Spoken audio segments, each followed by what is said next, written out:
La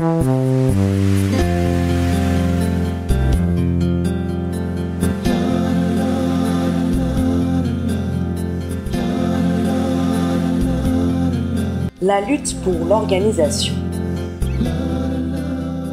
Choisis parmi le peuple des hommes de valeur, pleins de respect pour Dieu, aimant la vérité et incorruptibles.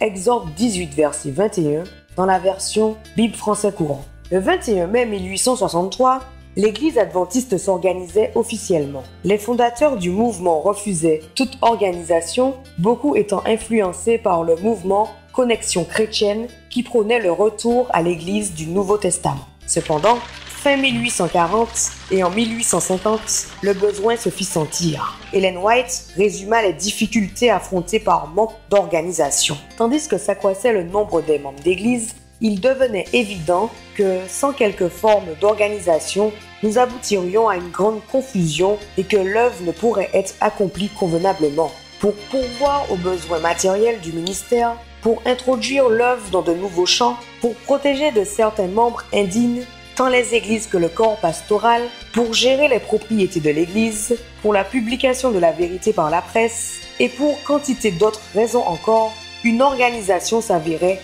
indispensable. Événements des derniers jours, chapitre 4, page 41.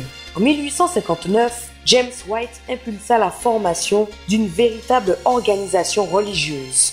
Dans Review and Herald, Revue et Messager, il écrivit « Nous avons besoin d'un système, et nous ne devrions pas craindre ce système auquel la Bible ne s'oppose pas et est approuvé par le bon sens. L'absence de système se fait sentir de toutes parts. » 21 juillet 1859. Le congrès de la conférence générale, ouvert le 20 mai 1863 à Battle Creek, Michigan, fut décisif. 21 délégués y assistèrent. L'un des sujets abordés fut de créer une commission de 8 personnes pour rédiger une constitution et les règlements de la nouvelle organisation.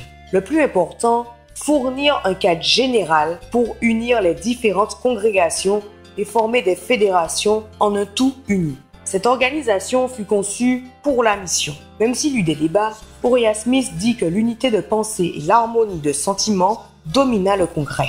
Tous les cœurs brillaient d'amour pour la glorieuse vérité présente. Cette dénomination de plus de 150 ans et plus de 18 millions de membres dans 232 pays commença à opposer à toute organisation. Aujourd'hui, l'Église adventiste s'est étendue dans le monde grâce à son organisation.